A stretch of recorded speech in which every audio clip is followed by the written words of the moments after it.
لیکن آج کے بیان کا موضوع ہمارا کچھ الگ ہی ہے،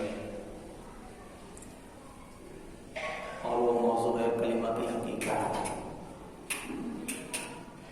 پہلا کلمہ جس کو ہم کلمہ طیبہ کے نام سے جانتے ہیں، لا الہ الا اللہ محمد الرسول اللہ صلی اللہ تعالی علیہ وآلہ وسلم۔ اس کلمے کے دو جز ہیں، ایک لا الہ الا اللہ اور دوسرا محمد الرسول اللہ۔ پہلے جز میں اللہ تعالیٰ کی الوہیت کا بیان ہے، وحدانیت کا بیان ہے، اس کے ایک ہونے کا بیان ہے، اور دوسرے میں محمد عربی مکی مدنی صلی اللہ تعالی علیہ وآلہ وسلم کی نبوت و رسالت کا بیان ہے۔ بیان ہوا لا الہ الا اللہ کہ اللہ کے سوا کوئی معبود نہیں، یعنی اللہ ہی وہ ہستی ہے جس کی عبادت کی جائے، جس کو پوجا جائے، جس کی عبادت بندے کریں۔ اگر عبادت کرنے کے لائق کوئی ذات ہے تو وہ رب کائنات عز و جل کی ذات ہے۔ پھر دوسرے جز میں محمد الرسول اللہ، نبی علیہ الصلوۃ والسلام کی رسالت کا بیان کیا گیا کہ محمد اللہ کے رسول ہیں۔ اس کلمہ طیبہ کے متعلق بے شمار عنوانات سے گفتگو کی جا سکتی ہے کہ کلمہ طیبہ کو فعل کے ذریعے سے کیوں ذکر نہ کیا گیا۔ اس میں نہ زمانہ ماضی کا صیغہ ہے، نہ زمانہ حال کا صیغہ ہے، نہ زمانہ استقبال کا صیغہ ہے۔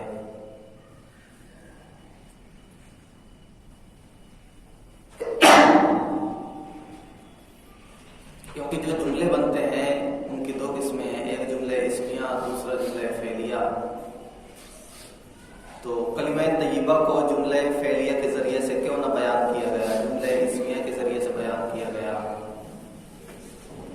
ایک تو یہ موضوع کا عنوان ہے، دوسرا یہ ہے کہ لا الہ الا اللہ محمد الرسول اللہ۔ لا الہ الا اللہ سے اللہ کی الوہیت وحدانیت کا بیان ہے، محمد الرسول اللہ سے اللہ کے پیارے حبیب علیہ الصلوۃ والسلام کی رسالت کو بتایا گیا۔ یہ دونوں باتیں الگ الگ باتیں ہیں، تو جب الگ الگ باتیں دو قسم کی باتیں ہوں اور ان کو بیان کرنا ہو تو واو عاطفہ لاتے ہیں، اور اردو میں ہمارے یہاں اور لاتے ہیں، جیسے بیان کرنا ہے کہ زید آیا اور بکر آیا، تو بیان کرتے ہیں زید اور بکر آیا۔ تو زید اور بکر دو چیزیں ہیں، ان کے درمیان لفظ اور لایا گیا۔ تو جب لا الہ الا اللہ یہ اللہ کی وحدانیت کا بیان ہے، محمد رسول اللہ میں سرکار کی رسالت کا بیان ہے، تو یہ دو الگ الگ چیزیں ہو گئی، ان کے بیچ میں واو عاطفہ لانا چاہیے تھا، لا الہ الا اللہ و محمد رسول اللہ یوں ہونا چاہیے، لیکن واو نہیں لایا گیا۔ کیوں نہیں لایا گیا اس پر گفتگو کی جائے تو یہ ایک الگ موضوع ہے، لیکن آج کے اس بیان میں ہم سنیں گے کہ لا الہ الا اللہ کا معنی لوگوں کے مختلف درجوں کے اعتبار سے معنی جدا ہو جاتا ہے، اور اس بات کو اعلیٰ حضرت رحمۃ اللہ تعالی علیہ نے الدولۃ المکیہ میں نقل کیا ہے کہ عوام کے نزدیک اس کا کیا معنی ہے، خواص کے نزدیک اس کا کیا معنی ہے، اخص الخواص کے نزدیک کیا معنی ہے۔ پھر آخری میں فرماتے ہیں کہ واصل الی اللہ، جو اللہ تک پہنچنے والے لوگ ہیں ان کے نزدیک لا الہ الا اللہ کا کیا معنی ہوتا ہے، اور اس سے یہ بھی آپ کو سمجھنے اور جاننے کی سعادت حاصل ہوگی کہ یہ کلمہ تو ایک ہے، لیکن دیکھیے ہر ایک کو فیض دے رہا ہے۔ حالانکہ اگر میں گفتگو کروں اور میں کچھ بولوں تو میرا بولنا صرف ایک طبقے کے لیے ہوگا، دوسرے طبقے والوں کے لیے کافی نہیں ہوگا۔ اگر میں بچوں سے بات کروں تو وہ بچوں والی بات ہوگی، بڑوں کے لیے کارآمد نہیں ہوگی۔ اگر بڑوں سے گفتگو کروں تو بچوں کے لیے کارآمد نہیں ہوگی۔ لیکن اللہ عز و جل کے اس کلام، کیونکہ قرآن پاک کی آیات کے اجزاء میں سے ہے، تو رب کے کلام میں وہ حسن ہے کہ جس طبقے کے لوگ بھی اس کو پڑھیں ان کو فیض اللہ کا کلام عطا کرتا ہے۔ گا، جو خاص لوگ ہیں وہ پڑھیں تو ان کو الگ فیض دیتا ہے، جو خاصوں میں سے بھی خاص ہوں وہ پڑھیں تو ان کو الگ طور پہ فیض دیتا ہے، اور وہ لوگ جو واصل الی اللہ ہو چکے ہیں وہ پڑھیں تو ان کو الگ فیض دیتا ہے۔ اسی بات کو میرے آقا اعلی حضرت رحمۃ اللہ تعالی علیہ نے الدولۃ المکیہ میں نقل کیا ہے، تو اسی کے روشنی میں انشاءاللہ کچھ باتیں آپ کے سامنے عرض کرنے کی سعادت حاصل کروں گا۔ کلمہ یوں ہے، لا الہ الا اللہ محمد رسول اللہ، اللہ کے سوا کوئی معبود نہیں اور محمد اللہ کے رسول ہیں۔ جب عام عوام اس کلمہ کو پڑھتی ہے تو ان کے نزدیک اس کلمے کا معنی یہ ہوتا ہے، لا الہ الا اللہ کا معنی یہ ہوتا ہے لا معبود الا اللہ، کہ ہمارا کوئی معبود نہیں ہے اللہ کے علاوہ۔ معبود مانے جس کی عبادت کی جائے، جس کی پوجا کی جائے، جس کی بارگاہ میں سر نیاز جھکایا جائے، ایسی ذات صرف رب کائنات کی ہے اور کسی دوسرے کی نہیں ہے۔ تو عام عوام کے نزدیک بس یہی معنی ہے کہ وہ لا الہ الا اللہ کا یہ معنی لیں کہ اللہ کے سوا ہمیں کسی کی عبادت نہیں کرنی۔ اب اس معنی کے اعتبار سے دیکھا جائے تو کافی ساری گفتگو کی جا سکتی ہے کہ اب ایک عام مسلمان کے ذہن اور دماغ میں یہ بات راسخ ہو جانی چاہیے، بیٹھ جانی چاہیے کہ عبادت کے لائق صرف اور صرف اللہ ہے۔ اگر عبادت کرنی ہے، کسی کو پوجنا ہے تو صرف اللہ ہی کو پوجیں گے، اللہ کے علاوہ کسی کو نہیں پوجیں گے۔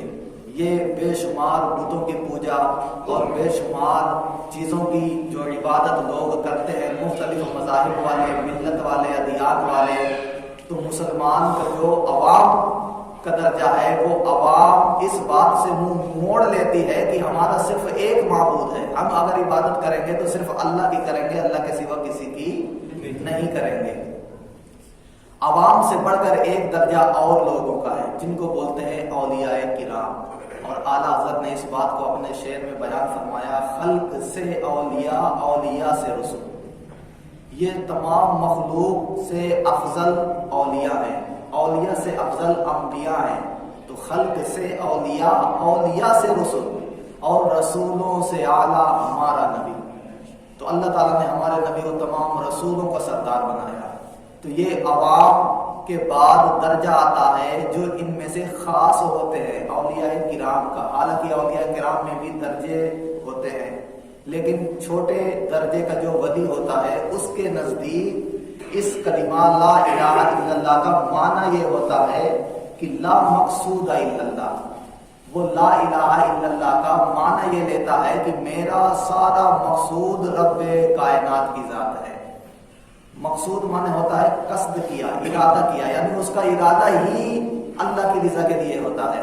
وہ کچھ بھی کام کر رہا ہوتا ہے نا، اس کام کرنے میں اس کی نیت، اس کا ارادہ اور اس کی سوچ اور اس کی فکر یہ ہوتی ہے کہ میں یہ اللہ کے لیے کر رہا ہوں، اللہ کے لیے کر رہا ہوں۔ ہر دنیا کی چیز اور ہر فعل جو بھی وہ سر انجام دیتا ہے تو اللہ کے لیے دیتا ہے۔ تو جو جس کی یہ کیفیت بن جائے کہ کمانا بھی ہے تو اللہ کے لیے، عبادت کرنی بھی ہے تو اللہ کے لیے، سونا بھی ہے تو اللہ کے لیے، جاگنا بھی ہے تو اللہ کے لیے، اٹھنا بھی ہے تو اللہ کے لیے، کھانا بھی ہے تو اللہ کے لیے، پینا بھی ہے تو اللہ کے لیے، جب اس کا مقصود رب کائنات کی ذات بن جاتی ہے تو وہ خاص لوگوں میں آ جاتا ہے۔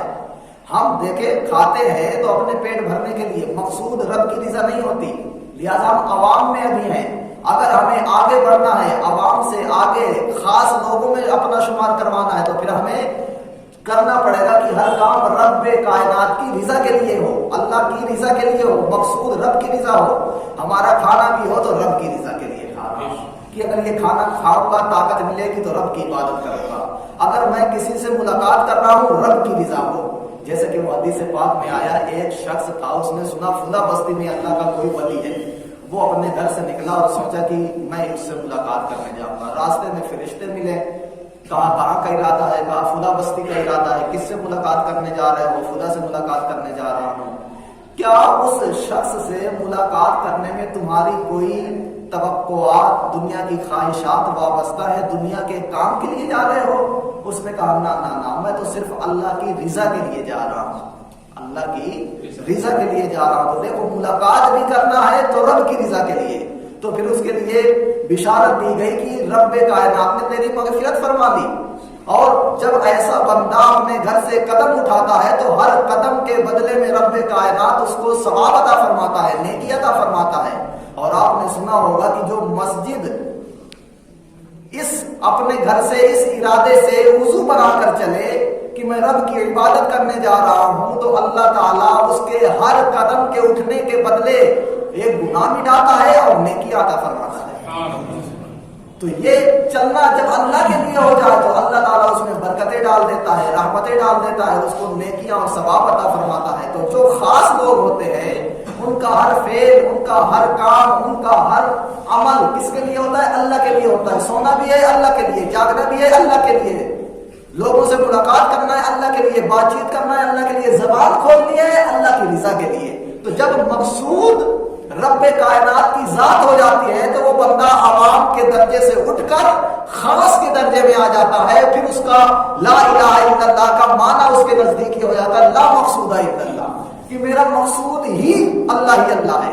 تو جب بندہ یہ اللہ کا ہو جاتا ہے تو پھر وہ بخاری شریف اور مسلم شریف کی حدیث بھی آپ نے شاید سنی ہوگی کہ نبی اکرم صلی اللہ تعالی علیہ وسلم نے ارشاد فرمایا کہ جب بندہ نفل پڑھتا ہے، پڑھتے پڑھتے پڑھتے پڑھتے اللہ کے قریب ہو جاتا ہے تو پھر اللہ اس کا ہاتھ بن جاتا ہے جس سے وہ پکڑتا ہے، اللہ اس کی زبان بن جاتا ہے جس سے وہ بولتا ہے، اللہ اس کے قدم بن جاتا ہے جس سے وہ چلتا ہے.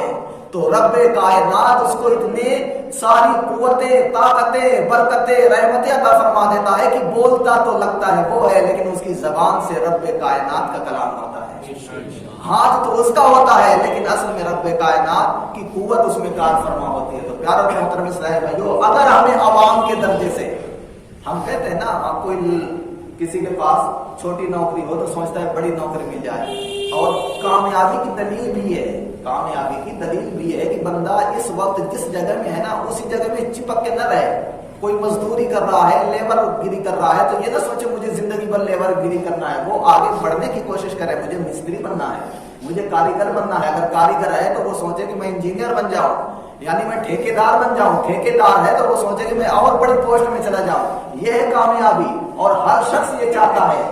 اور جو اپنے اسی درجے میں قائم رہتا ہے صاحب نہیں میں تو چوزا ہوں، نہیں میں آگے نہیں بڑھ سکتا، تو پھر وہ پیارے اور محترم اسلام بھائی زندگی بھر مزدوری کرتا کرتا مر جائے گا، ترقی اس کو نہیں ملے گی. تو جب تک بندہ یہ سوچتا ہے نہیں میں تو مرغی کا چوزا ہوں، میں کیسے اڑ پاؤں گا، تو اس کے اندر طاقت و قوت نہیں اجاگر ہو پاتی، نہ پیدا ہو پاتی ہے. جب وہ اپنے دل میں ہمت پیدا کرتا ہے، جوش اور جذبہ کو بیدار کرتا ہے، نہیں میں فضاؤں میں پرواز کروں گا، تو جب اس مرغی کے چوزے کو آپ اڑائیے تو تھوڑا تھوڑا اڑنے لگتا ہے، اور جب تک اس کو نہ اڑاؤ تو وہ ڈرتا رہتا ہے. تو پیاروں محترم اسلام بھائیو، ترقی یہ ہے کہ جس جگہ پر جس اسٹیج میں آج ہم ہیں کل اس اسٹیج اور اس منچ اور اس درجے میں نہ رہیں. اگر ترقی لینا ہے تو تھوڑا آگے بڑھیں، اور یہ ترقی صرف دنیا کے لیے نہ ہو، دنیا کے لیے نہ ہو بلکہ آخرت کے لیے بھی ہو، ایمان کے لیے بھی ہو، اسلام کے لیے بھی ہو کہ آج تو میں 5 نمازیں پڑھتا ہوں، چلو آگے چل کے میں تہجد بھی پڑھوں گا. اگر تہجد پڑھتا ہوں تو اپنے آپ کو آگے بڑھائیں. تو ہم لا الہ الا اللہ کا عوام کے نزدیک معنی ہے لا معبود الا اللہ. تو اس سے تھوڑا ترقی کرے نا، اپنے ہر کام کو اللہ کی رضا کے لیے، اپنے ہر فعل کو اللہ کی رضا کے لیے جب کرنے لگیں گے تو عوام کے درجے سے نکل کر خاص لوگوں کے درجے میں آ جائیں گے. اور جب جو خاص لوگ ہوتے ہیں ان کو جو برکتیں، رحمتیں رب کائنات عز و جل کی ذات عطا کرتی ہے وہ برکتیں ہمیں بھی ملنے لگے گی. جو خاص ہوتے ہیں ان کے نزدیک لا الہ الا اللہ کا معنی لا مقصود الا اللہ ہے. تیسرا درجہ اس سے بھی بڑا ہوتا ہے اور اس درجے کا نام ہے اخص الخواص، یعنی خاصوں میں سے بھی خاص لوگ، خاصوں میں سے بھی خاص لوگ. جیسے غوث اعظم ہیں کہ وہ ولی ہیں لیکن ولیوں کے سردار ہیں، خاصوں میں خاص ہے. ان کے نزدیک بھی یہ لا الہ الا اللہ کا معنی ہوتا ہے. اور وہ کیا ہوتا ہے؟ لا الہ الا اللہ کا معنی ان کے نزدیک ہوتا ہے لا مشہود الا اللہ. مشہود کا معنی ہوتا ہے کہ اللہ کے سوا کوئی حاضر ہے ہی نہیں. وہ جہاں جس طرف نگاہ اٹھاتے ہیں اللہ کی ذات ہی ان کو دکھائی دیتی ہے، اللہ کے انوار و تجلیات دکھائی دیتے ہیں. اگر وہ کسی انسان کو بھی دیکھتے ہیں نا تو وہ انسان کو نہیں دیکھتے، وہ رب کائنات کے جلووں کو دیکھتے ہیں. جب کیفیت بندے کی ایسی بن جاتی ہے تو وہ اخص الخواص کے درجے میں آ جاتا ہے، اس کو اللہ کے سوا کوئی کچھ دکھائی ہی نہیں دیتی. اگر وہ اس موبائل کو دیکھتا ہے تو اس میں بھی اللہ کی